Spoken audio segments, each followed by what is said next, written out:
Okay, so what I have planned is that I'm going to do a reading vlog of The Cyborg Tinkerer by Meg LaTorre, otherwise known as iWriterly. Now, I've watched a lot of her videos, and I do like her content, but her book has just been getting scathing reviews. So, as an English teacher, I'm just going to read over this. I'm going to give myself the weekend. I do have a lot of grad school homework, but I think I can do it. I don't think it's going to be as big of a fail as the last reading vlog I did because I'm giving myself like 2.5 days, but we shall see. Hopefully this will be up at the end of Sunday or Monday. Here we go.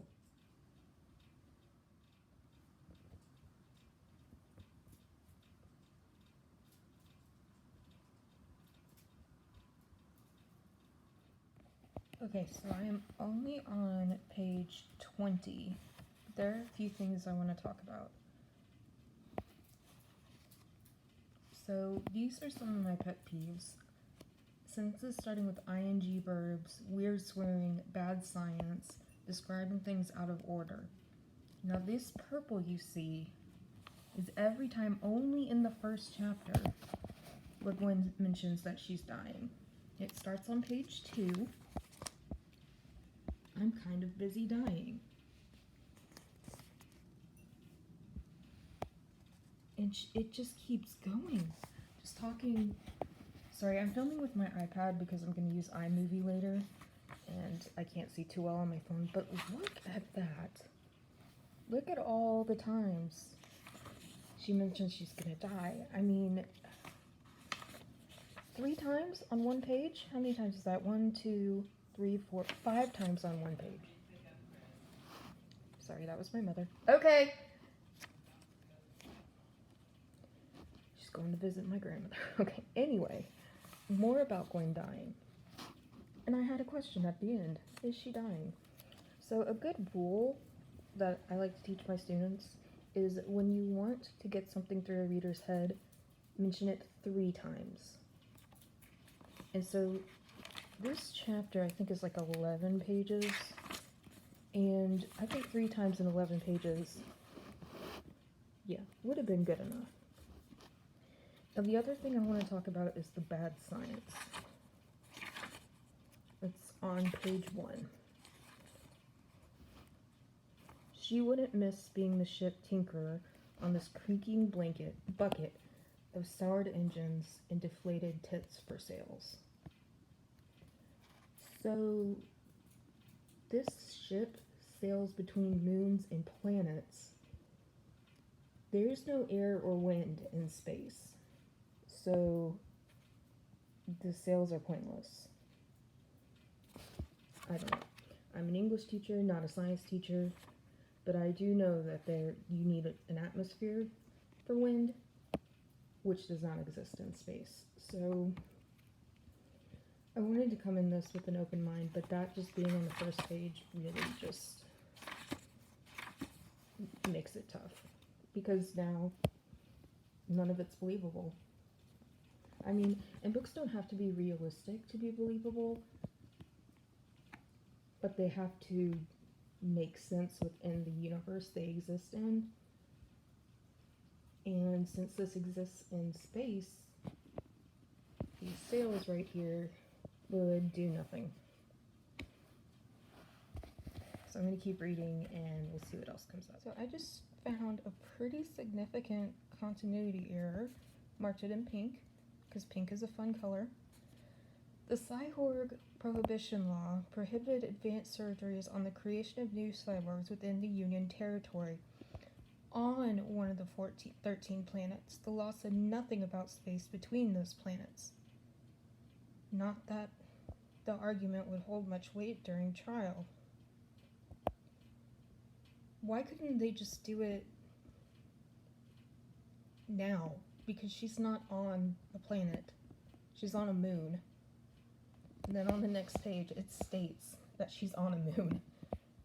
Again, we talk about the sails. Let's see. Maybe it's a different page. I don't know. My eyes are scanning. But we don't need sails in space because there's no wind. And the cyborg thing should not be illegal, or where Gwen is, because it's a moon. It's not a planet, based on the in-book logic. So, it's getting rough. It's getting rough. Okay, so I'm on page 74-ish of the Cyborg Tinkerer, and not a whole lot has happened. They were at like a cyborg masquerade, yet they were all announced, and even the main character thought that that was strange, and it was. But while I was reading this scene, I think I uncovered what the main problem we're having is. Meg shows the wrong protagonist. There are two female characters, Rora and Gwen, and Rora seems more like a real person. She actually has agency. Gwen is not doing anything. Everything's happening to her. But Rora is taking initiative. So I think people wouldn't, I mean, I'm kind of bored reading it right now because it's all from Gwen's point of view, but I think, and I've heard that Gwen is an author self-insert, so that probably explains why we're in her point of view a lot of the time, but I think if Meg had focused this on Rora, then a lot of the problems would have been solved. Sorry, I almost dropped this. A lot of the problems would have been solved. So I've got some grad school work to do, and I'm gonna CP for a buddy that I met on Discord, who's awesome. He's a better writer than iWriterly, sorry to say, but I'll get through this. I'm not gonna DNF it. But so that's where I am right now. I think that's the problem, is just a lack of agency, which is why she doesn't really have, she meaning Gwen, which is why she's just coming off as one note, just a bitch, and for no real reason.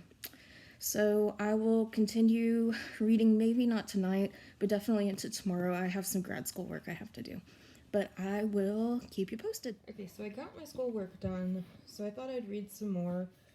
Oh no, it bent. I just stopped tabbing things. I mean, I'm really only gonna tab, I think, from here on out, like, serious continuity problems. But, so look at what page number I'm on. Page 77. So I'm about 18% of the way through, and we're getting to the second act. Now that's fairly good structure. We've just broken into Act 2. The plot, they're about to get started with the competition. A question was answered about why they took all the names at the masquerade, why there was no alcohol. Quinn was like, what kind of party is this? Well, anyway, so 20% of the way in, for, I think this is like 400 something pages, like, not, oops, glossary. Oh, well, this would have helped if I had known that was here. Nice. Yeah. Okay, 405 pages. So, yeah, that's about, so if we do 20%, 20%, 80%, so when it comes to structure, your first act should be about 20%, second act should be 20%, and 60% of the story, I'm sorry, third act should be 20%. 60% of the story should exist in the second act. So we'll see. And I don't know what the midpoint twist is going to be. Probably, if it's a romance, like so many people have said, like it's straight romance, is going to be when she realizes she's falling for Bastion too. So what I have said is, as far as pure numbers and page count, this structure is thumbs up. There's my thumb. Great. The problem, I don't think a lot of people really are going to get this far, because it was repetitive and boring. I mean, she could have cut this in half, because,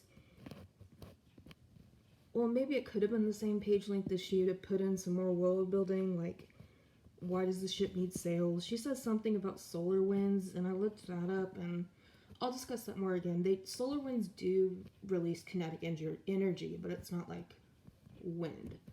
So I'd have to look that up some more, but I don't think the sails are good. But, if she had kept this page count, this word count, and instead of the, like, pointless, you know, one of those, like, mall shopping movie montage things, and instead would have put in some world building and found a way to make the backstory not so info dumpy, then I think a lot more people would get to this part, because I've been reading reviews on Goodreads and I've been watching on YouTube, and a lot of people have just DNF'd, did not finish, because they got bored. And since I'm making this reading vlog, I wasn't going to stop reading. So we're getting to Act 2. It's a good place to end off for the night. Well, night. It's 1 in the morning now, so yeah, I need to go to bed. But that's where I'm going to leave it off for tonight. Final thoughts for the day. A lot of pointless fluff in the beginning. And that first chapter was, I want to say, unacceptable that it was so bad, but that, like, doesn't feel, I don't want to say strong, it was just awful. It was bad. That first chapter needs a whole rewrite. So, I've gotten a good way through. I will finish this weekend, even with the other stuff I have to do. But that's where I leave you for tonight. The Cyborg Tinkerer, whoa, tongue twister. Okay, let's say this. The Cyborg Tinkerer, The Curious Case of the Cyborg Circus, Book 1. Ooh, series. Oh my. Okay. So I'll be back tomorrow reading some more. Little okay sign. Hello, everybody. So I just got out of the library doing a ton of work from this book, and I'm now done, so we'll get rid of that. And I picked up some other stuff before I start my reading vlog again. You can see I got the Lord John books from Outlander, The Alienist, which is evidently about someone killing transsexual little boys, so that was interesting. And The Orphan Train. It's a little historic novel about these orphans who would go on the train to be picked up. They would go out west, and the further west they got, the fewer families there were to adopt the orphans. I guess it's about a girl who went all the way, so sounds like it's going to be sad.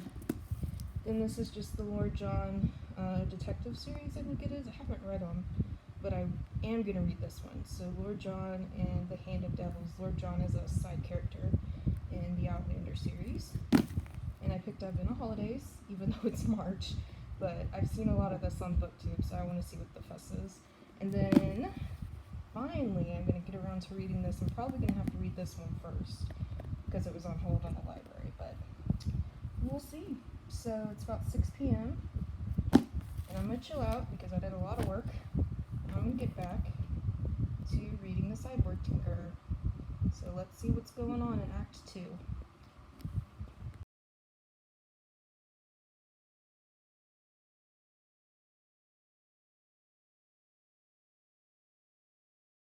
So I've just gotten to the part where the competition started, and it's just becoming more and more clear Meg chose the wrong protagonist. Gwen's not doing anything. It's Rora, the acrobat with the, like, cyborg arm. She's moving the plot forward. Gwen is literally doing nothing. So this isn't that much of an uncommon mistake. I've actually seen it more in screenwriting, but I don't know who CP'd or beta read Meg's work, but Gwen should not be the protagonist of the story at all. Like I said, I've heard she's a self-insert. I mean, I really don't know. I don't know Meg. But yeah, that's the main problem with this story, is that Gwen's the protagonist, yet she's not doing anything. So I think, like, half the problems I've heard about this could be solved if Meg had chosen the right protagonist. Another thing I noticed was the obstacle course that's set up. It's to measure their agility and stuff, but I don't really know, like, what the purpose of, like, what exactly they're looking for in a champion. Like, in the Hunger Games, they were just supposed to survive and leave the people of the districts with hope, but they're trying to save their cyborg circus by having the 10 best acts, so I'm assuming they just want like a triple threat who's going to be entertaining. But I wish that was kind of more clarified. This story could have benefited a lot from more world building, and there was this stupid like mall montage where they were shopping for dresses, Rora and Gwen, and that was from Gwen's point of view, which if she had done away with half those and with the like finger fuck in the alley during the first chapter, so much more would be explained and it would be so much more interesting. But as of now, it's not like, I don't know if it's because I'm a teacher and I'm used to reading student works, but I'm not like falling overboard. I'm just like, this isn't great. This isn't professional grade writing. But I'm gonna keep going. Winter time. One of the best things about Texas. Tex-Mex. Hey, Biggie. Hi, Finn. What do you think of the Cyborg Tinkerer? Is it a good book? What do you think? What do you think about it? If he eats it, that means he likes it. What do you think? Is it good? He's like, I know you're filming me. Is he going for it? No? Aww. These are the horniest characters ever. Tom Hooper and Cats, not nearly as horny as Gwen and Rora. There are dragons in this too. So evidently Bastion has an eating disorder. Bastion's one of the characters who's like the ringleader. While I think this could be interesting, it feels really shoehorned right now, really underdeveloped, and I don't think it's necessary. I think it's rep just for the purpose of representation, really. I mean, I don't know. I don't know who Bastion is. Like, his character's not very defined. He's just kind of shy and broody, which I guess goes along with having an eating disorder. Like, he doesn't seem to be super mentally, like, there, which I think is flaws enough. I don't really think you need to add the whole eating disorder onto it. Yeah, I don't like that. I don't think it works. Never half-ass two things. Whole-ass one thing.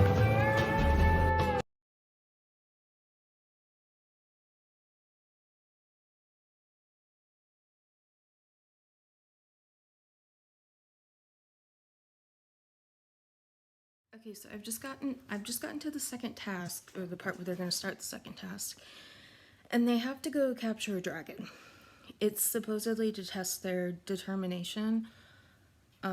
Again, what I'm noticing though is I don't understand why I should care about the task. I mean, they're gonna perform for the Emperor and they're gonna like get to continue to be cyborgs, but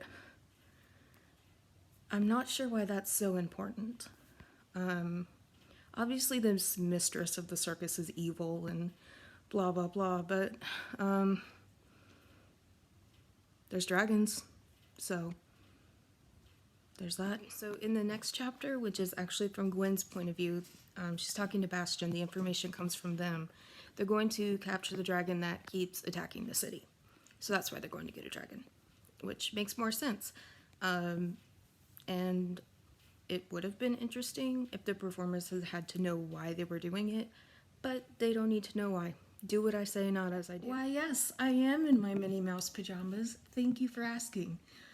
It's almost midnight now, and I'm at the part of the Cyborg Tinkerer. They've just finished the second task.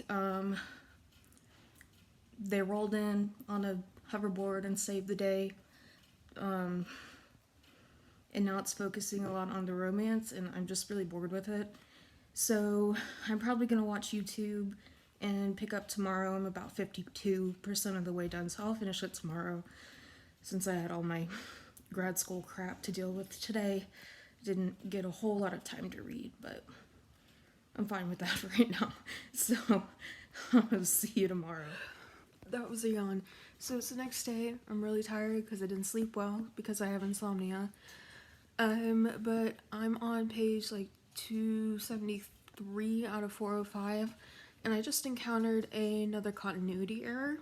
So there was a part in the book where it said digital technology is rare in their solar system, yet Gwen, who worked on ships, knows a lot about code and said she had to know because she worked on ships, so that doesn't make any sense.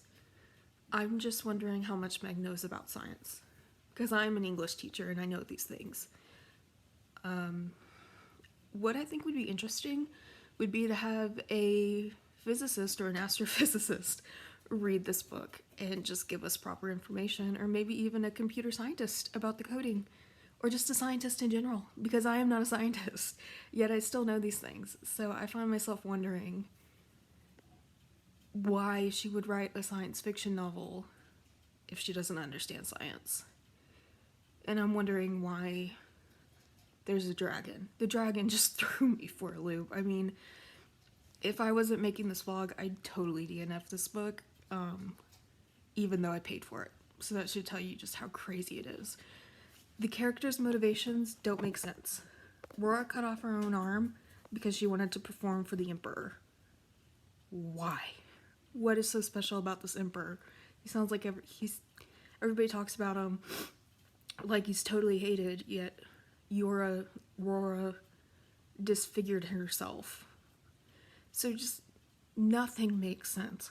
I don't know who Meg's beta readers were, but they weren't scientists and they weren't teachers either, which is one of the problems I have about AuthorTube, is that a lot of the authors don't seem too great. And I know, I mean, I'm a teacher. I know a lot of people do things they can't, or teach things they can't do.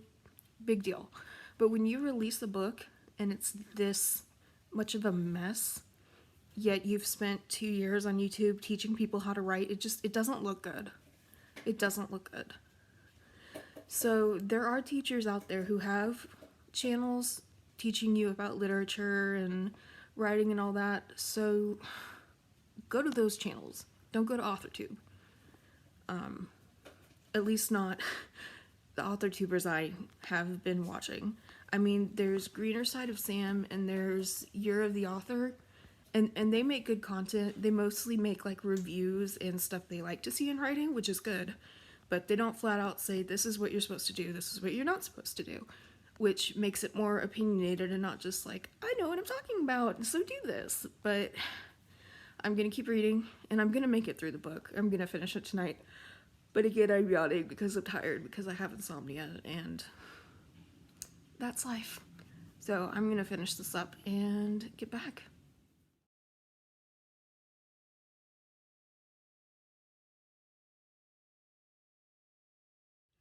I'm trying to read, but my parents are fighting in the other room because my mother threw away one of my dad's like cooking pots or something. It's like, this is why we don't get married and stay married for 35 years, because you can't do anything but bicker. I have completed The Cyborg Tinkerer by Meg LaTorre, otherwise known as iWriterly, here on YouTube. This book has everything. A dying protagonist, finger screwing in an alley, new science that makes me wonder, what were my physics teachers talking about? Dragon slaying, eating disorders, and a red-headed villain, all packed within a compact 405 pages. And that is why I give it 1 star. Nothing was fleshed out. It was boring as heck, and I am done. So thank you guys for watching my reading vlog, and essentially I read this so you don't have to. But if you do like the idea of steampunk, I recommend Timekeeper by Tara Sim. It's everything the Cyborg Tinkerer tries to be, but fails. And Timekeeper is really great. So thank you for watching, and keep reading, keep writing, keep loving words, and I will see you next time.